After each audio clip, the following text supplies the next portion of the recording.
What's up, people? Hotep Jesus, we back.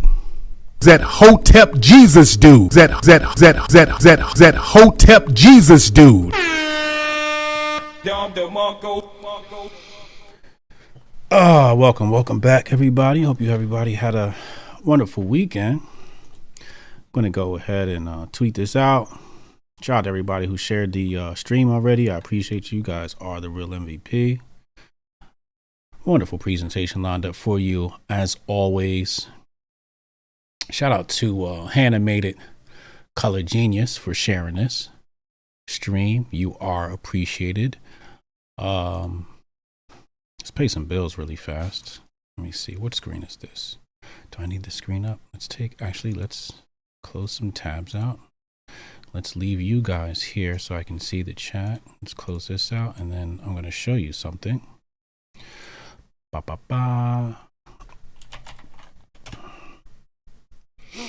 was just playing a little Puzzle Rush a moment ago.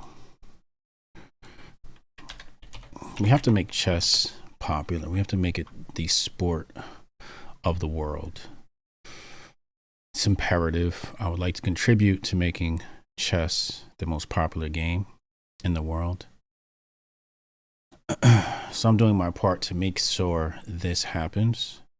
I'm contributing to the chess community, the global chess community. So here, if anybody's unaware, let me take this text off.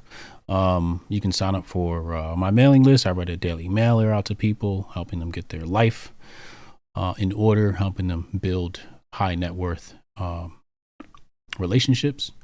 Subscribe at hotepjesus.com or briansharp.co. They redirect to the same website. So go ahead and pop your email address in there and get on my email list.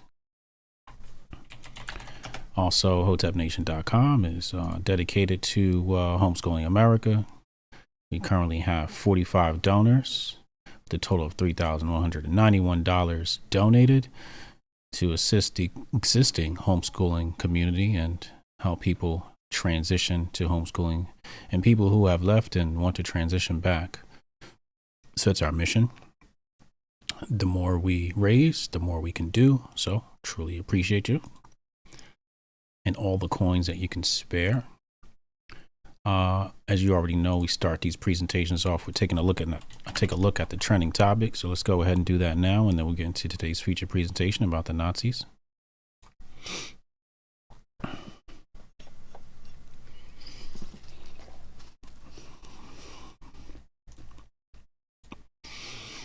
Rihanna had a baby, or is pregnant. Congratulations, Rihanna. Rihanna and A$AP Rocky are building a nuclear family. They are procreating. Congratulations to them. Making babies is the future. That is the real revolution.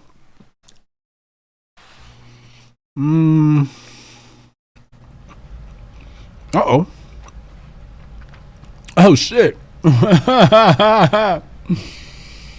Okay, so if anybody knows anything about what's happening in the video game world, Microsoft made a bunch of acquisitions, and Sony has bought Bungie, the developer of Destiny and Halo. If anybody knows anything about Halo, that was, correct me if I'm wrong, that was an Xbox exclusive game. And Sony has now bought that. Or actually, the company that created that. That's very interesting. Video game company wars. Nicki Minaj, I guess, dropped some new music today. Congratulations. Shout out to our truckers gathering in Ottawa, protesting the stabbies. Justin Trudeau, I heard he left. Left the country fleeing the truckers. Bro, relax. Trust me, they weren't going to do anything to you, Justin. You are acting like a victim, trying to act like, trying to garner some sympathy. Oh my God, these truckers are out to get me, these Nazi white supremacists. I bet they're going to say these truckers had Gab accounts too, and they've been plotting to get him or something like that. Who knows? What'd he say? Halo was PC, Xbox exclusive. Yep. Okay. Thank you. Real quick, shout out to my Cash Appers, people who Cash App me.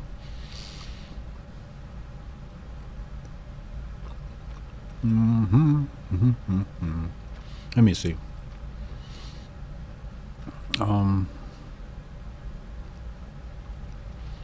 Where is it? Where are my Cash Appers? Hold on. Khalid Cooper. Edward. Thank you for the Cash App. Cash App $ Hotep to support this channel without giving YouTube a cut. I appreciate you. But super chats are welcome as well. All money is good money. Well, you can't say all money is good money because all money is not good money. But all money from you to me is potentially good money. PMS, thank you, SeatGeek. PMS. I don't know what's going on here, but there's only one gender that has PMS. But we're not here to get controversial today. Monday Motivation. I gave some Monday Motivation on my Twitter account today. If you're not familiar, if not following me already, please do so now. I wrote an email out this morning detailing how to build a team or why you should build a team. This great quote here from Sonny Johnson: if you eat together, you eat better. This is true. Hotep Nation eats very well thanks to being a team. Several people have been able to launch brands and create some supplemental income for themselves, as well as help the greater community, because we are the Jedi of the grift. Nick Cannon, guess he's having another baby. Must be baby day here. Shout out to the nuclear family. Shout out to Nick Cannon for the baby. Congratulations. What is this? I don't know. Distraction. Voltaire. I don't know. Rep. Thomas Massey of Connecticut shared a quote falsely attributed to Voltaire. People still pass that around thinking that's real, that Voltaire quote. I mean, I thought we debunked that a while ago. I mean, nice try, but I mean, it's not like the quote is bad. Like the quote is like, let's pull up that quote. Where is it? Yeah, this one here. Yeah, you know, you can't pass this off as Voltaire. There's no evidence, at least that I found, that says Voltaire. I mean, Thomas Massey needs to do a better job with his vetting of memes, because the left will make you look stupid with any misstep. He could have just tweeted this himself. He could have just wrote that right here. You mustn't question Fauci, for he is science, and then put that quote there. But hey, he hasn't bought my book on Twitter. I'll show you guys that now. That is Dominate Twitter by yours truly. You should definitely get yourself a copy of this. It's a really good document. It teaches you marketing and how to use marketing and branding techniques on Twitter. But you can use it anywhere, even in the real world, school, or the executive workplace. Let's go back. So yeah, he got tricked. Distraction. Wordle. Why is Wordle always trending? That's some good marketing he must be doing over there. Shout out to the Lunar New Year. Celebrate. Guess that's the moon's birthday. BTS member Jimin undergoes appendicitis surgery and tests positive for the bug. All right, good. Well, Anthony Hamilton versus Music Soul Child for a Valentine's Day special. Oh wow, that's pretty cool. That's a wonderful distraction.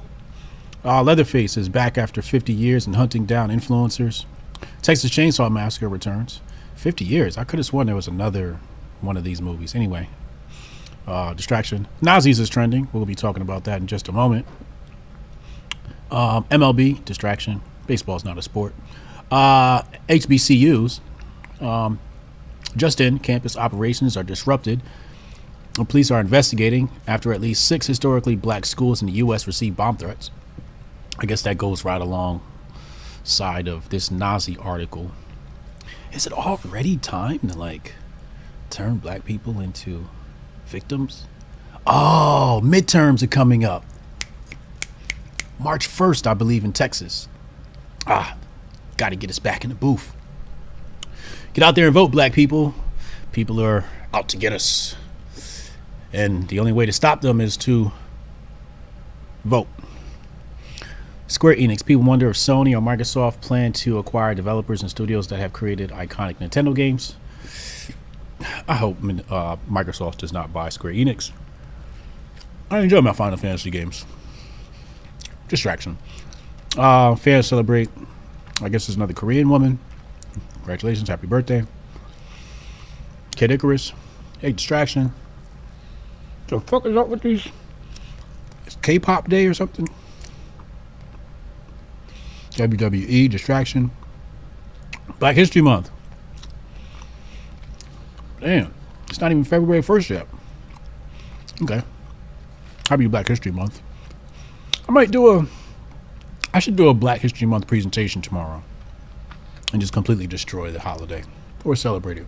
I haven't made up my mind yet. Depends on the type of mood I'm in. I might just celebrate it with, you know what I should do? Somebody remind me. I should make a list of black people to celebrate, like Thomas Sowell, Walter Williams, and Ben Carson, and Uncle Hotep. You know, Uncle Hotep was the first black man to wear a MAGA hat. Janice Rogers. I think that's what I'll do. It's a good idea. I know I won't get a lot of viewers because I have a lot of white audience, and as soon as they see the title Black History Month, they'll be like, nobody cares about black people, and they won't tune in. So, oh well. Crash and Spyro, distraction.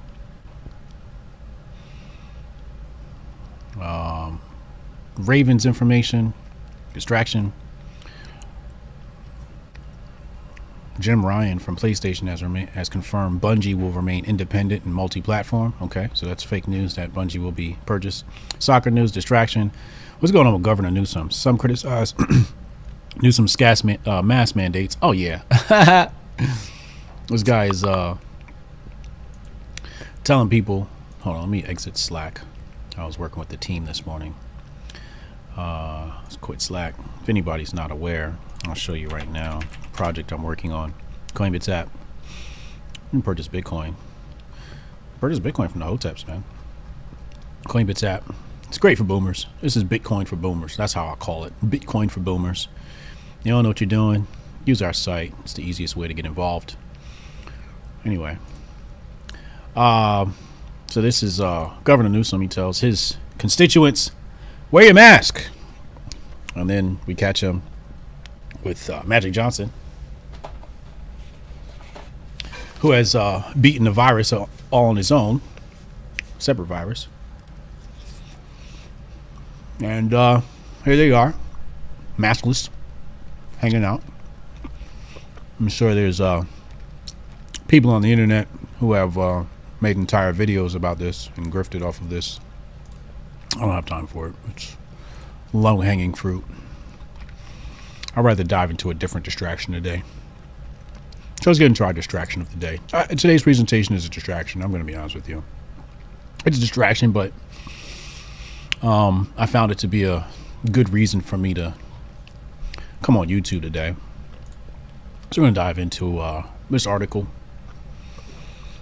Rene Calusia, he said USA took half Mexican land, and now they want to defend land that belongs to Russia. Stay off the war just like Germany. Stop supporting Slow Joe. Thanks.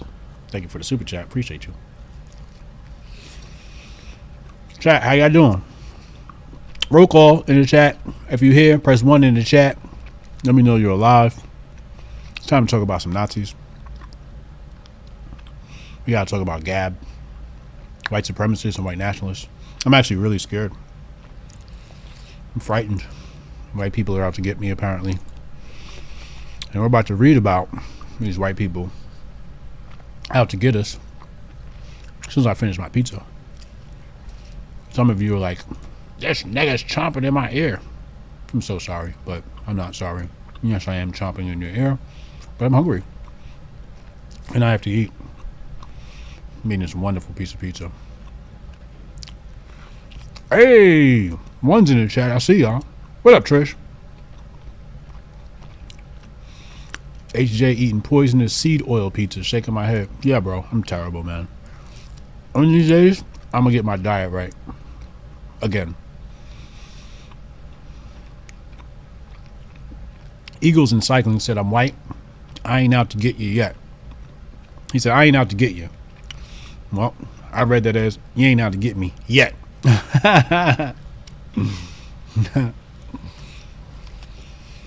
This pizza is like 3 days old. So it doesn't taste that good. But I love pizza. I absolutely love pizza, especially pepperoni pizza. What up, Breezy? You drunk? How you drunk? What time is it where you are, bro? It's 3 o'clock right now. Yes, I have a very high metabolism. I have lost 20 pounds since COVID. I've lost 20 pounds since I had COVID because I have a high metabolism and I stopped working out and I stopped eating as much because when you work out, you tend to eat more. But it's okay. I can gain the 20 pounds back in like a month. So I was going to do some push-ups today and I just haven't yet. So hopefully I get the motivation to do some push-ups. But you know what I have done? I'll tell you what I have done. Real quick, I'm delaying the presentation just to get rid of the pretentious people. So if you're pretentious and you're like, oh my God, he won't get to the presentation, just leave. Just leave. You can miss out, watch the replay later, something like that. I don't care. But you know what I have done? I'll show you. I'm in Duolingo. I've been practicing my Spanish, and I'm getting pretty far. I'm almost done with my pizza, by the way. Like right here. I'm on People Part 3. No, I'm on School 2. And right now, I'm in the Diamond League, and I'm second place. Hold on, I'll put it on the big screen so you guys can see it. Yo hablo español un poquito. See right there? Joanna's beating me. I have 677 XP. Get on the Duolingo app. Come join and add me as a friend. And let's learn Spanish together. I mean, you kind of got to learn Spanish because, well, they're going to be our new overlords. It's either them or the Chinese. So I'm probably going to learn Spanish, Mandarin, and Swahili so I can talk to people in China, people in Mexico, and people in Africa. So those are 3 languages I plan on learning. I plan on being finished Spanish this year. Next year I'll probably learn either Mandarin or Swahili. But we gotta learn Spanish. I mean, Spanish people are coming across the border in droves. The Democrats are giving them a whole lot of perks. So you might want to know when you're out in the public and somebody's speaking Spanish behind you and they're plotting on kidnapping you because they're MS-13 or something like that. Or maybe you just want to order a taco or hang out with Spanish people. Talk to Spanish girls, some shit like that. Whatever your motivation, I'm learning Spanish. And not doing my push-ups. But I'll do my push-ups soon.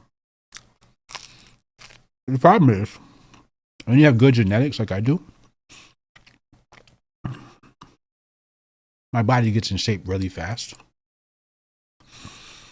So because it's like, oh, it's so easy to get in shape, I tend not to get in shape and delay it, especially in the winter. But as soon as that sun hits, oh baby, I jack up really fast. You can see in the pictures or Hotep Nation weekend in the intro video, I jacked up. I got to I'm skinny, so 170 pounds is big for me. I'm like 150 right now. Maybe 150 and some change with the Glock on me. I keep the Glock on me. All right, let's get into today's presentation. Did we get rid of the pretentious people yet? The impatient people? Have we? Okay, cool. But you know what? Something about me. I can do more pull-ups than you. You guys got to do some more pull-ups. I could probably go upstairs and pull out maybe 5. Pull-ups are hard, man. Pull-ups are really hard, but you know what? I'll get to it. You want to know what else? I'm verified on Twitter. And we thought that, the Janice Brown, I'll probably redo that one of these days. What was I going to say? Oh, yeah. As a verified account, I thought that I could post videos on Twitter longer than 2 minutes and 20 seconds. You figure with a verified account, you come with some perks, some privileges. Well, I found out today that's just not true. Let me just tell you, being verified is not all it's cracked up to be. The most you get out of it is people think you're important. And the reason why I went and got it is because Wendy O said, do you want people impersonating you and making money off your likeness on Twitter? I'm like, okay, you're right. I should probably protect my brand. Lil says you ain't missed nothing. We about to get into it right now. Y'all ready? Let's go. All right. So today, Nazis is trending on Twitter, blah, blah, blah, blah. It says right here, this guy spent 25 years infiltrating Nazis, the Klan, and the biker gangs. If you spent 25 years infiltrating Nazis, the Klan, and biker gangs, I think you like being a Nazi. I'm just speculating. This is no attack on the man's character. I'm just speculating. I'm just guessing. Because it's got to be a tough line of work if, you're not into that sort of stuff. So this is a really fucking long article. So I hope you got some snacks and some drinks, because I'm going to read the entire thing because I have highlights through the entire thing. As you can see here, look at these wonderful, beautiful white men. Oh my God, this guy needs to up his water intake. His acne is just a no-go. Yeah, none of these guys get any coochie. I can guarantee you that. And they say that in the article. And I think that's the problem. If they got some coochie, they wouldn't be so angry. All right, let's go to the article. Let's just hurry up and read this so I can go do something more productive with my life. So let's see here. To the gun rights march on the steps of the state capitol, where they plan to pick off cops and rally goers. There's time enough to valorize the work of Scott B., an undercover Fed who breached far-right death squads and squashed their national web of terror cells. Look at this sentence right here. Death squads and national web of terror cells. What you're going to notice about this guy, let's give him some credit. What's his name? Paul Solotaroff. Let's just go ahead. Oh, well, do we see his face? Can we see his face? Can we see Paul? Let's find Paul. Let's find Paul that wrote this, because Paul is just an excellent writer. I mean, just one of the best here. He's just, sensationalism. Paul Solotaroff. Paul Solotaroff. Let's see. Why does an IMDb account come up? All right, let's go to Google. Let's try mainstream. Maybe he pops up on mainstream. Who is this guy? I just wanted to see who's the guy that just. Okay, we get this guy. Looks like he works for a bunch of people. New York Post, Variety, Yahoo, Rolling Stone. Oh, here he is. The Village Voice. There's no picture. Paul, where's your picture? Okay, we found his LinkedIn. Oh, wait, hold on. Paul, where's your picture, Paul? Like, we want to see your face, Paul. Why can't we find Paul's face? What is going on here? Why is Paul anonymous? Is Paul anonymous? What is going on with Paul? Why is he hiding from us? Is this Paul? This says Robert, but maybe that's who took the picture. Let's see. Is this Paul? Okay, here he is. We found Paul. This is Paul. Everybody see Paul? Hello, Paul. What up, Paul? It says here he's been a senior writer at Rolling Stone for 25 years. So Paul has been writing at Rolling Stone as long as this guy has been infiltrating Nazis. And he wrote this book, Inside the Empire, The True Power Behind the New York Yankees. Okay. So he found Paul, but Paul doesn't put his pictures up on his profiles. I wonder if Paul has. Is this Paul? This is Paul. This is Paul. Yes, baby. This is Paul. Copy image address. Let's paste. This is Paul. Say hi. Everybody say hi to Paul. In the chat, say hi, Paul. Okay, so that's Paul. Just like to know, when I'm reading things, put a face to the writing. Oh, he's been on the news before. Okay, so he's not hiding. He just doesn't put his picture on his profile. Rolling Stone quotes Trump talking Fiorina's looks. Okay. All right. Enough about Paul. Bye, Paul. Let's continue. This is Paul. Paul wrote this. Sensationalism. Last summer, when he retired at the age of 50 from the FBI, Scott left the bureau as one of the most storied agents since Joe Pistone, the real-life Donnie Brasco. For 2+ decades, he cracked landmark cases and won every laurel they give to undercovers. Months out of the game, though, he can't stop brooding over the threat he left behind. He knows better than anyone that it's later. He knows better than anyone that it's later than we think, and that each day brings us closer to the next 9/11. This one launched by our own children. What? What? What? The next 9/11?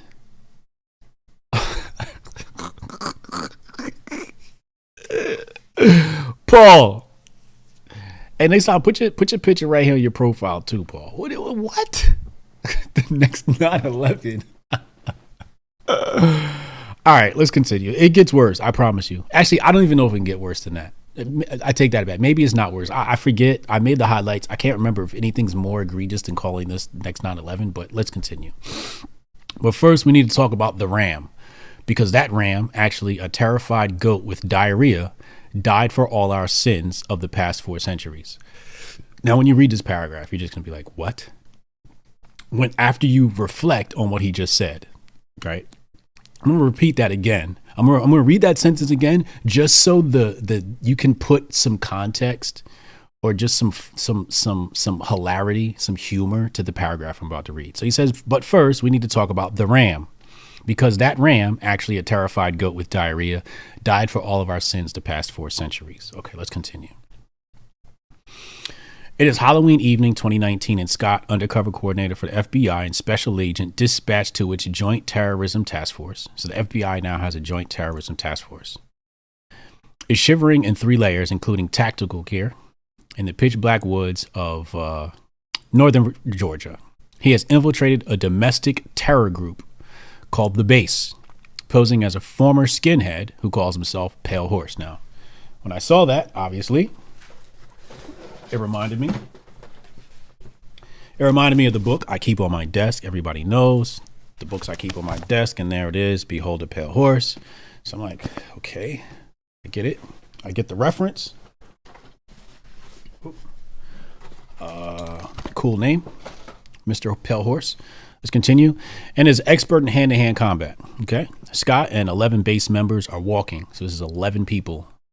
This domestic terror group is 11 people at least this segment of them are walking an unmarked path to a clearing above creek bed. He doesn't know most of the men he's with. They've come from far distances to this encampment on a farm for a 4-day training block on guerrilla warfare. 5 of them travel from northeast states with assault rifles and armor in their car trunks. Another, a young psycho who calls himself Zoomnat, has been up for 2 days straight on Adderall and Red Bull and has driven from Texas without stopping. None of them call one another by their given names, only their noms de guerre. Pestilence. I'm terrible at French. Maybe I need to add French. But the nom de guerre. I think you got to stick your tongue out when you say nom de guerre. Pestilence, Punish Snake, Big Siege, etc. Several are ex-military with munitions training and the wherewithal to take out power stations. Others are self-taught tactical freaks who shoot and move as nimbly as paratroopers. Now keep in mind, he says some of these guys are as nimble as paratroopers. Okay. These guys can take out power stations. These guys are like just shit. They're just fucking awesome, man. These guys are just, probably are awesome at COD. Anyway, the internet will teach you anything these days, including how to start a race war in 3 steps. I guess 11 people are going to start a race war. I don't know how 11 people are going to start a race war. The last time I checked, I thought the media was trying to start a race war. But let's continue. The day had broken mild, but turned bold, bone cold later. and was now, after many hours of slanting rain, a misery of mud and wind. When they came to the clearing, the members lit torches and formed a circle around the fire. Incantations were spoken by one of the men, citing the wild hunt and other gross misreadings of pre-Christian and Norse mythology. And then, because they probably loved the game God of War. Or was it the latest Assassin's Creed? I think it's the latest Assassin's Creed. They probably loved that game. Anyway, because this was a sacrament, not to the gods, but to the massacre of our Jewish friends, blacks and gays, it was a time to sacrifice the trembling animal they kidnapped from a neighbor's farm. Okay, so they kidnapped a goat and they want to sacrifice. Now just follow this next, the painting of this scene from Paul here. He said the goat, all 80 something pounds of him soaking wet, was shitting and bleeding in prostrate fear of these men in death masks and camo. So the goat was afraid because he saw men in masks and camo. So the goat goes, "Oh my God, these guys have masks on. I'm afraid. Why are they wearing masks?" This must be a goat with a 120 IQ. Catch his cam. I'm going to call bullshit on his expertise in hand-to-hand combat. I wasn't going to say anything about that, but since you said it. So the goat saw camo and death masks and goes, "Oh my God, these guys are white supremacists. I'm shitting right now." Let's continue. The man leading the ritual, codenamed Eisen, swung the machete overhead. He hesitated a moment, then brought the blade down. It bounced off the animal with a whomp. Goats aren't built for ritual kills as it happens. The scruffs on their necks are double reinforced with back straps of gristle and fur. After further attempts at holy butchery, someone had the bright idea to just shoot the thing already, but this too quickly became a clusterfuck. Eisen looked away as he pointed the pistol, and members, after all, were in a circle. One of them could have died if he misfired. Now hold on. These people are about to carry out a ritual, okay? They're going to sacrifice a stolen goat. An 80-pound goat that has been shitting everywhere. Okay, that's what they're about to do. And for some reason, they wanted to behead the goat. Okay, they wanted to behead the goat. Now, I've never done a sacrifice before, but the last time I checked on sacrifices, you don't behead them. You slice their throat as this person did. But how is it we have, let's see what they say here, a national web of terror cells and death squads, and he can't even kill a goat? That's the first red flag. That's the first red flag. The FBI thought these guys were so dangerous they couldn't even kill a goat.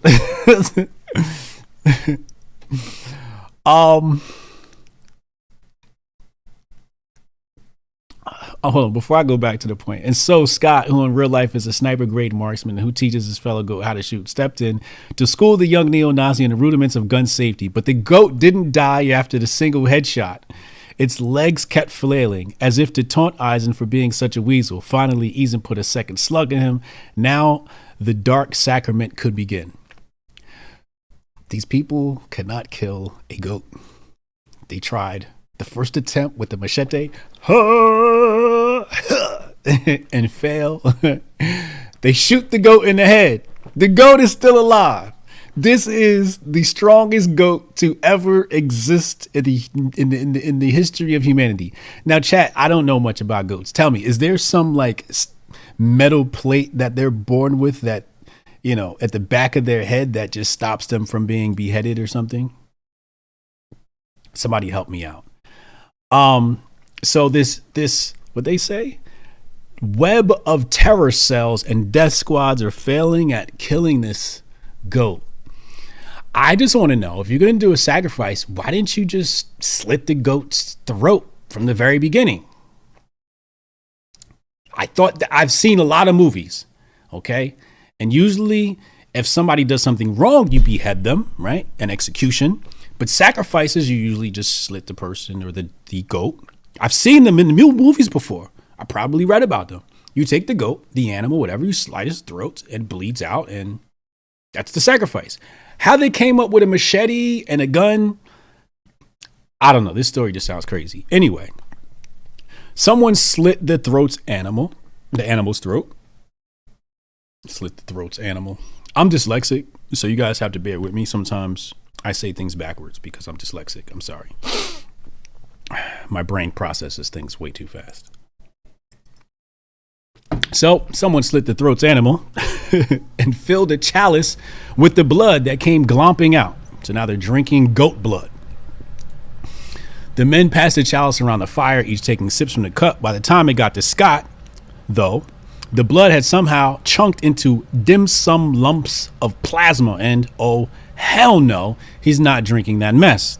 He dipped a pinky into the chalice and touched it to his lips as one of the men began to vomit. Not a genteel purge, but the full boat Linda Blair, the contents of his dinner sprang the trees. Sweet Jesus, Scott thought, as he looked around the campfire at these misfits in training for mayhem. He was the only Christian at this devil's mass and the only functional adult on hand. Okay. This group of terror cells and death squads, and he's the only adult.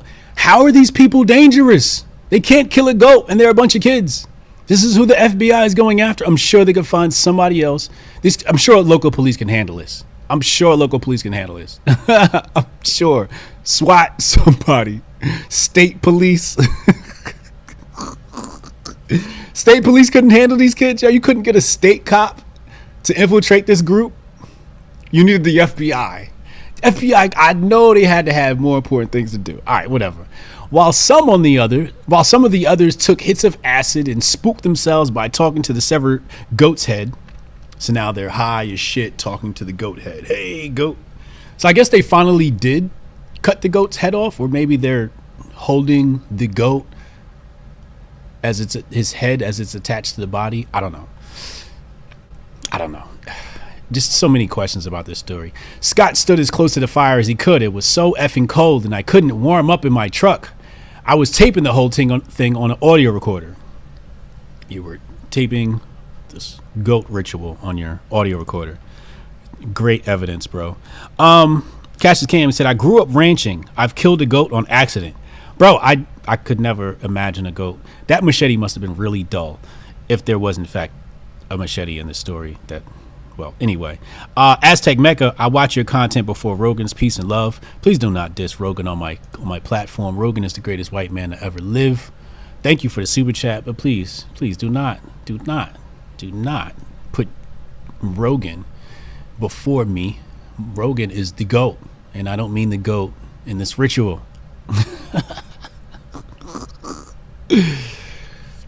Rogan gets 11 million views per episode. He's a podcasting god. Anyway, Scott is telling this story in a study of his farmhouse high up on a hill in the Appalachians.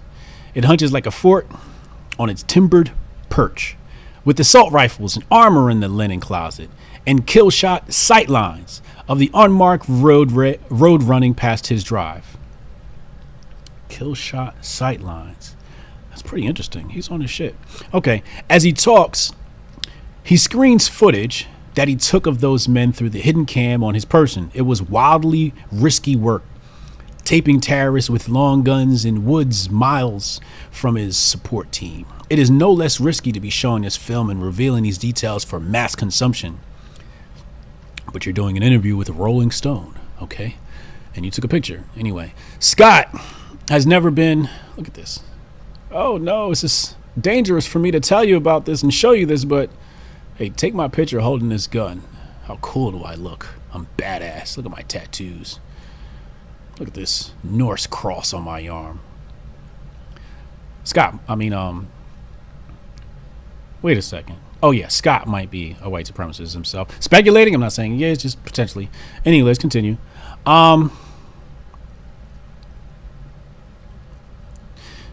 It was wildly risky work. Taping terrorists with long guns in woods miles from a support team is no less risky to be shown as film, and revealing these details for mass consumption. Scott has never been named in public, even at criminal trials. So thorough was the evidence he gathered covertly that every defendant he ever arrested pleaded out. Okay. But he's breaking his covenant now for the reason he took that footage. He is haunted by what the people on screen will do if their movement and their moment aren't thwarted. Over months of interviews with Scott and his former colleagues, hours-long conversations with domestic terror experts, and wormhole dives down fascist portals on apps like Gab and Discord. Now, when I began reading this article, I didn't expect Gab. I should have. I didn't expect Gab to be named, but of course they're going to throw Gab in here, right? Like, Gab's the bad guy. Gab's the place where all the white nationalists and white supremacists and the domestic terrorists and the what did they say? A web of terror cells and death squads hang out, right? That's what happens on Gab, right? I'm on Gab, by the way. I'm verified on Gab. Check me out. I am not part of any terror death cells or anything like that. But they called Gab a fascist portal. So, as if I wasn't already suspicious of this article, when I hit this point, I was like, okay, now I'm suspicious. Now this just reads like propaganda that wants to like take down Gab, right? And we're going to continue, and you'll see Gab mentioned several more times in this article. A portrait emerged of a nation under threat from 1,000 points of hate. We've seen massive increases in plots and acts committed by domestic terrorists, says Bruce Hoffman, a Georgetown professor and counter-terror authority whose inside terrorism is the master text on the subject. Me and my team lay awake nights kicking the walls because there's 1.5 million guys online plotting murder. 1.5 million guys plotting murder online.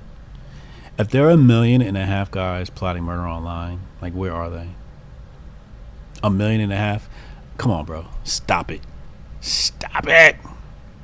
Says Rita Katz, the founder and director of the Site Intelligence Group and the author of the forthcoming Saints and Soldiers, which tracks the rise of far-right terror in the age of Trump. Look at this. Look at this whole thing right here. It just reads like a propaganda piece. The rise. Hold on, I gotta put this whole thing in. I gotta highlight the whole thing. The rise of far-right terror in the age of Trump.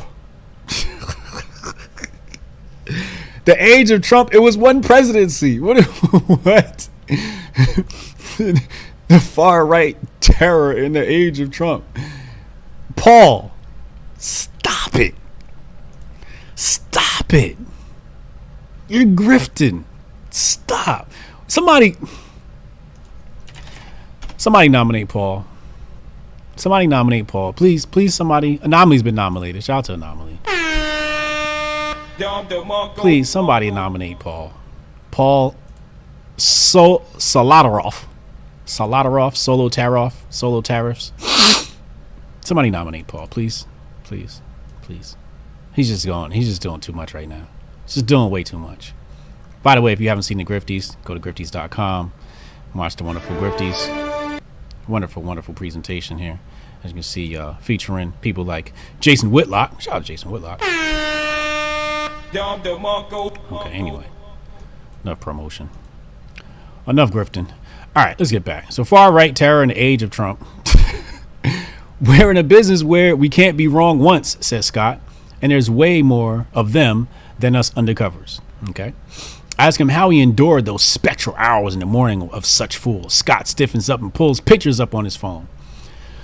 So you're asking a guy who spent 25 years undercover how he endured. He obviously liked it. And you'll see later in the article, they actually admit that they like doing this work.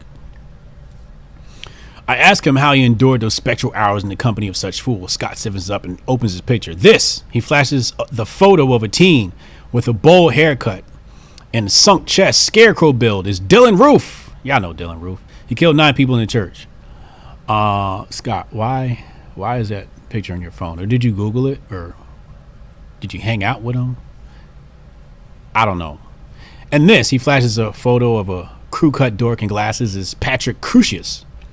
He's charged with killing 23 at a Walmart in Texas. So don't think for a second you can read these boys by how they look on Twitter. Okay. I guess. Let's continue. Then Scott fetches up a meme he pulled off. You know what would help? You know what would have helped those people that Dylan Roof killed? If they were strapped. Anybody ever seen that video where that dude tried to like pull out a firearm in a Texas church and they laid his ass down? I mean, only thing the FBI is going to do is just come investigate after they blow your ass away. But you know, if you were strapped, you might be able to survive. And you know who wants to take away your straps? You know who wants to leave you protectionless? The Democrats, the socialists, the communists, the liberals, the progressives. They want you to be unstrapped. They want you to not be protected when there's domestic terror cells and death squads lurking. They want them to have the guns, but not you. And you're going to see later on how, gun control makes no sense. Anyway, he said, then Scott fetches up a meme he pulled up. So now he's pulling out memes.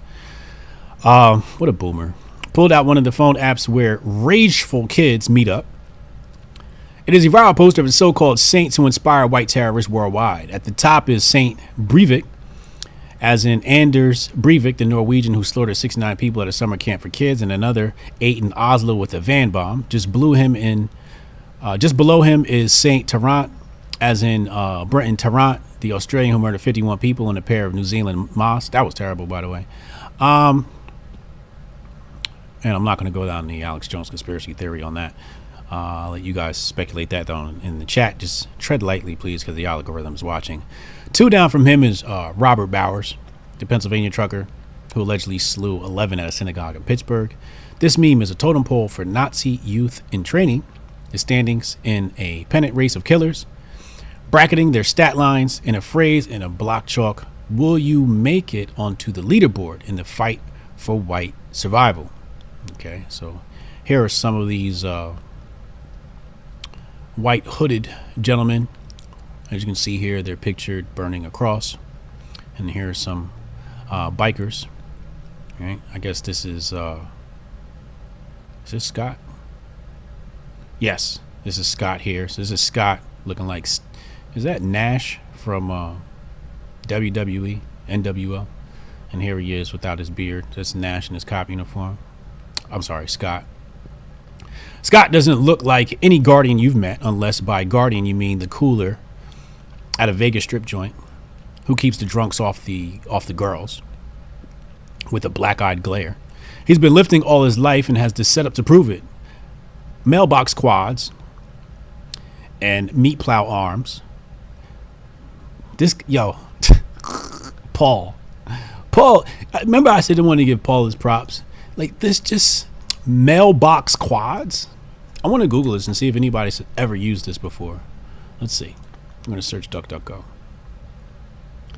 This term actually has never been used before. There's no such thing as mailbox quads. Mailbox quads and meat plow arms. What the fuck is a meat plow? Hold on, let me look that up.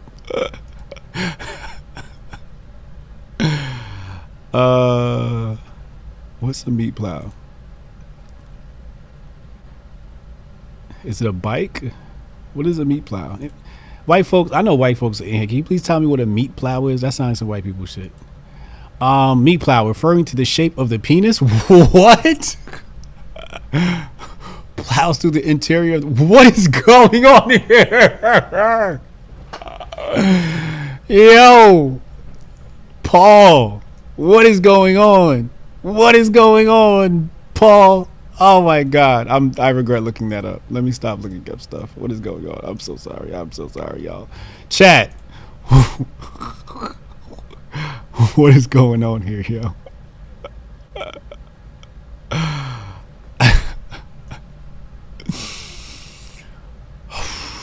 All right. At 6'4" and 260 pounds, I think Paul likes Scott. He seems to be into Scott. He fills up a room without meaning to, though he never wastes time trying to merge with his surroundings. He's funny and profane and could charm a lampshade off its base. And with his whiskey sour drawl and Harley swagger. This sounds like a Tinder account, like the bio for a Tinder account. Somebody should just create a Tinder account and just like put this as your profile. Mailbox quads and meat plow arms. And see what happens. You probably get a lot of dates. Small wonder that even strangers at the Quick Mart call him Tex, though he's as much from Armadillo as you and me. Alyssa O said this is bad fiction. Bro, I don't know what the hell is going on here. But being a giant with full tat sleeves is its own disguise. No one sees you and thinks plainclothes cop. Yeah, you're probably right. Hiding cameras in your leathers. That's the trademark of a crack undercover. A genius for playing yourself. What I do isn't acting, because acting will get you killed, says Scott. I'm just out here being darker shades of me. Okay, so remember when I told you Scott likes this shit? Remember when I told you Scott might actually be a Nazi white supremacist? I mean, I'm not saying he is. You know, this is just entertainment for the record. But he's kind of making a case for it. Anyway, he tartly describes his targets as homicidal bikers who beat their victims with hammers, racist gankers who pimp out their women under the sobriquet of Aryan Angels as my ass out country cousins. This is some redneck shit I never heard of. Rednecks raised in the same locus he was, but who went right when he went left. Okay. So he's from the same, he's a redneck like the rest of them. He just became a cop and the rest of the guys became Nazis, I guess. If I hadn't played football in college and been friends with a lot of black guys, so I guess the only place you can meet black guys is in football, right? Football and black guys kind of like go together. That's kind of like racist right there, I guess. You know, if I was a liberal Democrat, I'd be like, oh my God, what are you trying to say? Black people only play football? But he said, if I hadn't played football in college and been friends with lots of black guys, I might have shared a few of their views. So this is the typical I had black friends so I can't be racist trope. Scott drains the last of his third Jack Daniels. He drinks the stuff like seltzer, then laughs at the thought of espousing hate. Yeah, nah, probably not. I ain't big on stupid. Okay. Still playing Klansmen and hired killers, he had the chops to infiltrate homegrown terror. For 28 years in law enforcement, first as an investigator a year out of college at a county sheriff's office in the Carolinas, then as a shooting star at the FBI. He's been working his way into and out of tight spaces, breaching outfits that chop up cop imposters. Sitting in crates he brought home and retired are the field notes and transcripts of every case he's worked. They corroborate the accounts he's giving here and chart the plaques of the past 3 decades. The flood tide of drugs from the 5 cartels penetrating our southern border. Okay, so at least they mentioned the southern border and the cartels passing drugs through there. The poisoning of the suburbs by Big Pharma. The poisoning of suburbs by Big Pharma. I wonder what Big Pharma has been pushing for the last 2 years. You know what? I can't remember. Let's move on. And the opioid mills they help spawn and the radioactive gush of white supremacy through the fire hose of social media. Paul is great with the words. The gush of white supremacy through the fire hose of social media. If you ever want to be a copywriter, you should definitely study Paul. He's just great with the words. Scott seems almost wistful now to recall the 90s when the boogeyman in America was crack cocaine. By his count, there are 600 FBI agents who are certified as UCEs, undercover employees, but some of them do work of the backstopping agents, creating false credentials and social media profiles, working in the field and profiles. So there's people who create social media profiles for the people that are working in the field. Okay, cool. So of the several hundred people who do the face-to-face ops, most have only a handful of a couple of cases as the primary undercover. There's maybe 50 in the country who've done 5 or more ops. Then there are the rare few who've done double digits, says Sean McAlpin, a prolific UCE who retired to run a cannabis dispensary. Scott has done dozens, though they tend to run together. He has, after all, a type. No one's going to send me in on corporate crimes. My country ass would be laughed at a boardroom, he says. And so he made his name doing dirty jobs, often juggling several ops at once. He infiltrated the Outlaws, a national biker gang that rivals the Hells Angel in size, and sent 16 members of their associates to prisons for guns, drugs, extortion, and violent crimes. Hours before they swung a huge dope deal one night, they summoned Scott to their clubhouse in Taunton, Massachusetts. Scott was kitted out with his standard trousseau, a tiny camera, and a recording chip secreted on his person. It would breach tradecraft to say precisely where. Okay. They ordered him at gunpoint to get naked. I guess we're about to see Scott's, what did he call it?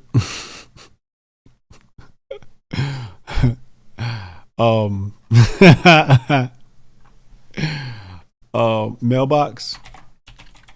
We're about to see his mailbox arms. And meat plow. We're about to see Scott's meat plow. They made him strip, and now his meat plow is about to come out.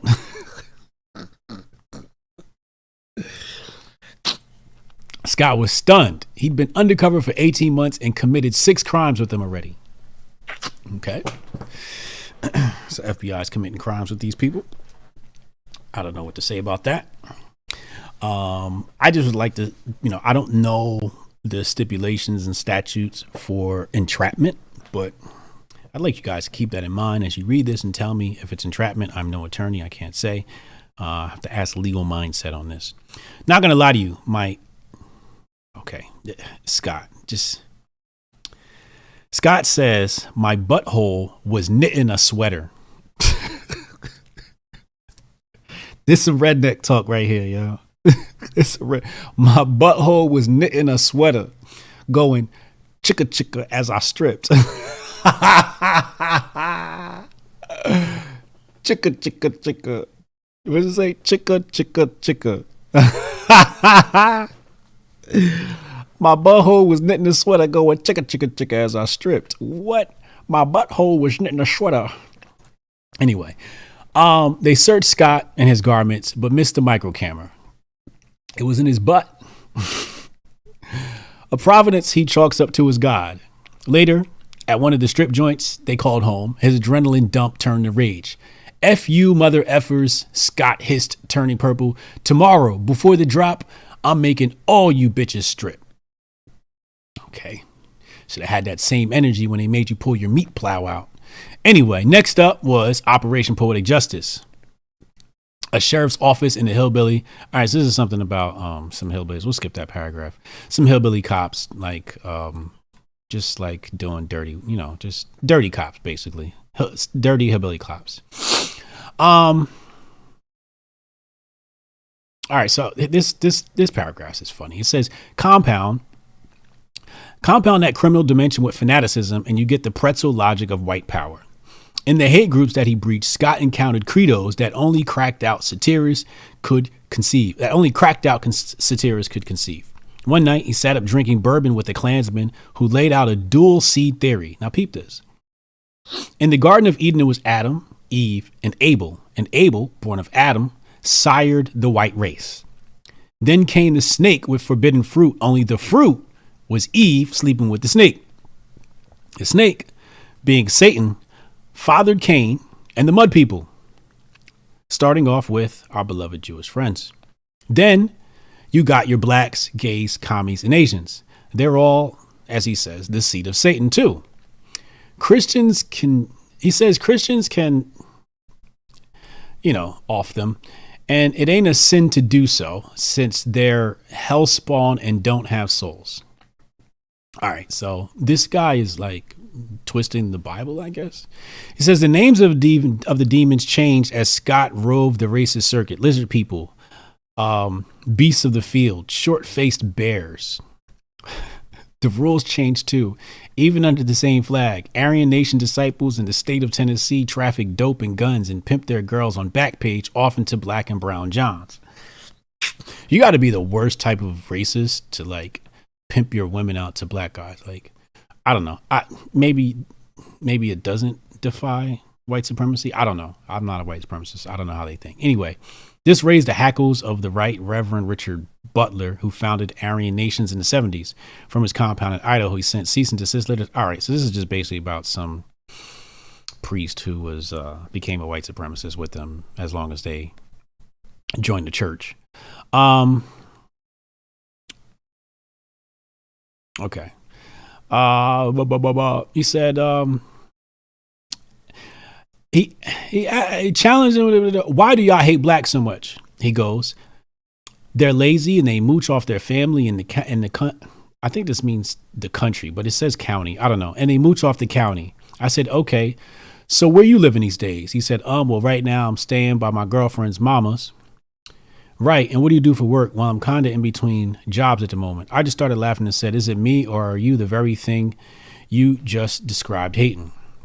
All right. So it said, if Scott had done nothing but enterprise crimes, drug gangs, corrupt cops, human trafficking cases, he'd have blazed a big trail at the Bureau. But he was spinning his wheels working narcotics rips and badly wanted out of that box. So in 2015, he arranged his own transfer to the Joint Terrorism Task Force in Tennessee, created by the Bureau in 1980. JTTFs are regional strike teams blending feds, cops, troopers, and linguists tracking terror threats at home. Back then, no one in Washington deemed the far-right groups a high priority target. So I guess in 2022, they are now a high priority target because we're in the age of Trump. For several years, our unit had been a lackluster crew, not known for having ass kickers, says Scott. That changed in a hurry with him around. He built the case on the Aryan Nations that lasted 18 months. The windfall payoff in arrests and seizures showed DTOS, the Domestic Terror Command in Washington, that you could bring major cases against white supremacists and that we needed more bodies to do so, he adds. All right, we're about halfway through. Chat, how y'all feeling? Y'all good? Everybody in chat good? Press 1 in chat. Y'all good? Y'all having fun? Good, cool. The Bureau soon doubled down on the size of his team. All right, who cares? All right, at those Klan meetups, Scott caught wind of a man who was bent on bad intentions. He'd post pictures of synagogues on his Facebook page and say, I'm going to do something big. Scott arranged to meet the man while posing as a closer. I'm going to finish reading and then I'm going to think about this. The closer is the guy who supplies the iron, be it the gun or bomb for an attack. On January 12, 2017, he picked up Benji McDowell at his home in Conway, South Carolina. They drove to Myrtle Beach to talk targets. This was right around the time Dylan Roof was on trial, says Scott. Benji said he wanted to do something in the style of Roof, only on a grander scale. So I guess like this guy goes, hey, I want to do something big, right? And then the FBI goes, hey, we should help you out. And then the rest of the guys, I don't know. Is that entrapment or like, I don't know. I mean, is it entrapment when like the guy just posted on Facebook, but he doesn't have the wherewithal to pull it off? So then you then supply him with the iron. I don't know how entrapment works and the legalities all, but I'll let you guys speculate. You can tell me in the comments in the chat how you feel about all this. Scott wasn't sure what to make of McDowell, an overstuffed pillow of 30-year-old stoner who came off as a soft-brained teen. Countless idiots shitpost heinous threats but lacked the will or means to see them through. Scott made McDowell for one of those losers, a sense compounded when he sparked up a joint in the backseat of Scott's sedan. Put that out, Scott barked at him, boiling mad. You don't know what I got in the trunk or what my priors are. McDowell was so scared that he swallowed the joint. He later threw up in a parking lot. Okay, so it says right here that they lack the will or means to see these crimes out. But yet you're in the car, like fucking putting the battery in his back and like helping the guy. And you're like, nah, you can do this. Yeah, you can. You can do it. I need to arrest you for a crime and paint you as this dangerous terror cell, white supremacist. But this is probably just some idiot shit posting on the internet who probably wasn't going to pull this off. Probably didn't. He says it right here, lacked the will to pull it off. And then the FBI contacts him and gives him the will to pull it off. And then arrest the guy. I don't feel bad for the guy, because he's just an idiot. But what? This doesn't seem like the terror cells that Paul is trying to paint them as. It says, but that night, Scott got a call from Benji. I want a 40 cal and hollow points. Scott returned in February to deliver the gun. Now, if you're such a badass and the guy gets in the car and he tells you put out a joint and you smoking a joint, I mean, you gonna swallow it? Like, nah, like you a pothead. You're just gonna just like, you know what I mean, put this shit out and just like keep it moving. Like you might toss it out the window. You're not gonna swallow it. Why would you swallow the shit? Just don't make no sense, yo. I ain't saying this shit ain't true and I ain't saying it's fake. All I'm saying is this shit don't make no sense, yo. But that night, Scott got a call from Benji, said he wanted a 40 cal. So Scott returned Friday to deliver the iron, minus the firing pin, of course. So this guy didn't have the means to procure a weapon, and he had to get one from the FBI. And the FBI was like, sure, we got you. He was good to go in the next week or two, says Scott. He had intel on an event at a temple in Myrtle Beach where lots of kids and families would be present. So I don't know. Maybe this guy's a complete idiot and he didn't test out the firearm. But like, if you buy a weapon from somebody, like, wouldn't you test it? I don't know. But again, the guy could be a complete idiot and never test it. Anyway, the drop off happened at Scott's motel. Cops swarmed McDowell in the car park. Later at the station, he gave a rueful confession. "I'm glad y'all stopped me when you did," said McDowell. "I was fixing to do something bad." Scott notes that McDowell got a wrist slap, 33 months in prison for an illegal weapon. Yo, like, only in America could the FBI hand you a weapon and then charge you for having the weapon. Yo, what is going on here, yo? Is it me, or is this seem like chat? Put a 2 in the chat if none of this makes sense to you, yo.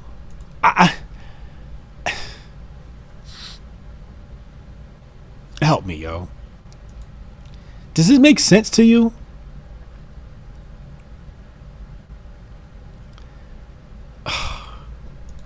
I just don't know. I just don't know. I just don't know.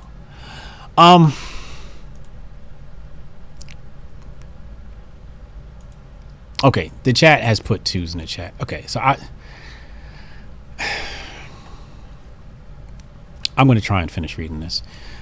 So yes, somebody pointed out 33 months. Yes, the Illuminati numbers. You see it there. Yes. Good eye, by the way. The loophole is there's no domestic terror law. You can't bust a guy for saying all of my Jewish friends must die. And YouTube, please don't get me for the algorithm, please. I'm just quoting here from Rolling Stone. Thank you. So you wind up working whatever charge you can just to get them off the street.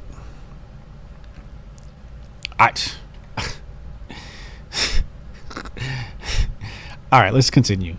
He had no time to brood about sentence guidelines, though. There was another plot afoot at an industrial plant. A white man enraged at his black superiors sought a bomb to blow up the place. Okay. Scott reached out to him through his source. Again, here we go. A guy's like, "Oh, I want to blow my job up." Nah, he's probably just angry in a moment. FBI's like, "Did you say a bomb? I think we got a couple of those lying around. Let me help you out." It kind of reminds me of Minority Report, you know, like where they arrest you before you actually commit a crime. Except it seems like the FBI goes, "Oh, you kind of are mad right now and you're about to commit a crime, but you might not. But since you might, we should probably egg you on so we can arrest you and paint you as, you know, this dangerous terror cell." Anyway, we have yet to come across any terror cells. I don't know if you guys have noticed yet, right? But if we go up and we look, this article begins right here. It says death squads and national web of terror cells. I haven't seen any terror squads or death cells yet. I've seen a bunch of idiots. No terror squads. No terror cells. Travis Dale Brady was pinched when he took. I'm sorry. Scott reached out to him through a source, posing again as a closer, but leery of leaving a voice trail, the man declined to talk. Instead, he texted Scott the thing he was after. Okay. All right, we have to stop right here. So you don't want to leave a voice trail, but you leave a text trail? Again, don't make no sense. Either this story is fishy or this guy's another idiot. Either way, not a dangerous terror cell. Let's continue. I mean, does the Taliban go on Facebook and procure bombs? I mean, anyway. Instead, he texted Scott the thing that he was after, and he sends him an emoji bomb going kaboom. So he's texting emojis. I don't want to talk, but here, let me send this text bomb. I hope he was using like one of those burner phones, analog burner phones. If it was like an iPhone, it's like, what are you doing, bro? Anyway, after months of pinging from his personal phone. Okay, so he's doing this from his personal phone. Oh my God. Anyway, the perp switched his aim to the home of his bosses. Okay, so he said, you know what? I'm not going to blow up the place I work at. I'm going to go to their homes and do it. Who happened to be a married couple. Travis Dale Bailey was pinched when he took possession of a dummy bomb delivered by the feds. He was no whiz at op security, says Scott, but stupid people kill people all the time, like the other guy, McDowell. He had a heart and a drive to do it. And last time I checked, dead is dead. Okay, so this guy is angry at his boss. Probably, I don't know. I guess he went on Gab. Was it Gab? It was Gab, right? he logs into his Gab account and says, I want to kill these black people at my job. Allegedly, Andrew Torber doesn't know anything about this, right? I'm making this up, obviously. But so the FBI found out he wants to kill his bosses, and they go, hey, you know that bomb you wanted? Yeah, we happen to have one. And, you know, after we give it to you, we're going to arrest you for having the bomb that we gave you. Yo, what is going on here, yo?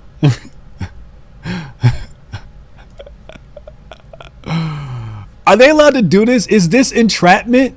I don't know. Let's look up entrapment. This is a great time to look up entrapment. Let's see. The act of entrapping or catching, snare. Okay. Action by law enforcement personnel to lead an otherwise innocent person to commit a crime in order to arrest and prosecute that person for the crime. All right, so he's not completely innocent.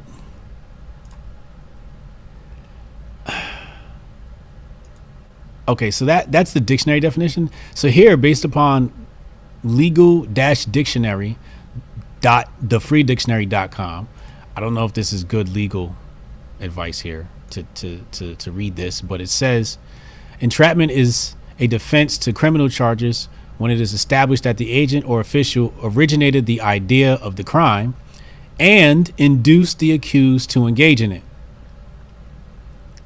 So, okay, so maybe it's not entrapment because they had the individual had the original idea. I don't know. We have to talk. Are there any attorneys in the chat? We got to talk to an attorney and find out what the hell is going on, because I got multiple definitions here. Here's one from justice.gov. This is probably a better read. Entrapment is a complete defense to a criminal charge on the theory that government agents may not originate a criminal design, implant in an innocent person's mind the disposition to commit a criminal act, and then induce commission of the crime so that the government may prosecute. Jacobson versus United States is here. All right, so I think this is very unfair of the government to use the word "and" here, because it's like, if you think of it, right, but they egg you on and induce it, technically it's your idea, so it's not entrapment, right? Because it was your idea. They just helped you pull it off, so it's not entrapment. I don't know, this is so weird. I'll have to talk to Legal Mindset about that. Shout out to Legal Mindset, by the way. Let's see. But Larry leaving a voice trail. But stupid people. Like the other guy, McDowell, he had the heart and drive to do it. And the last time I checked, dead is dead. Wait, but stupid kill people all the time, like the other guy. Dead is dead. Okay, I guess. Scott couldn't have known it at the time, of course, but he was feeling the first tremors underfoot. A wave of white terror. Okay, a wave of white terror that built in 2017 and has been breaking on our beaches ever since. What?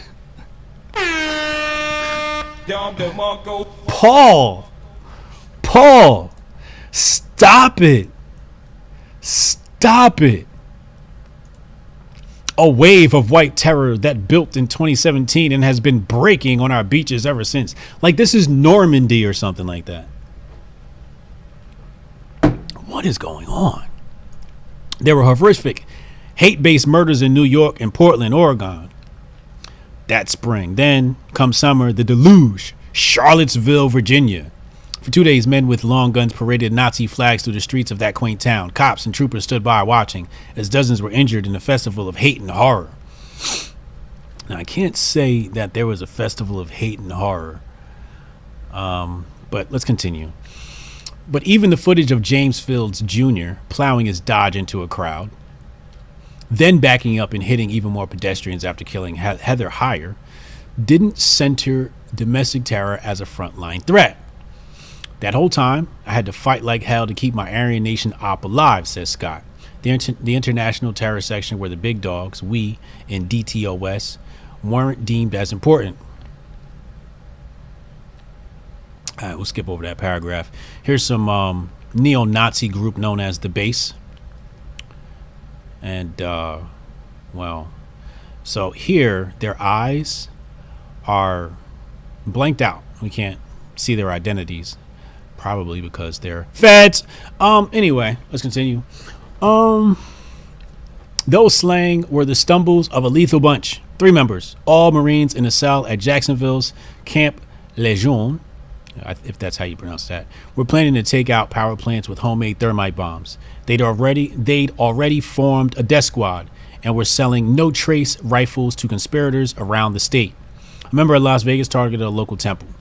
He aimed to detonate an IED, then picked off panicked congregants as they fled.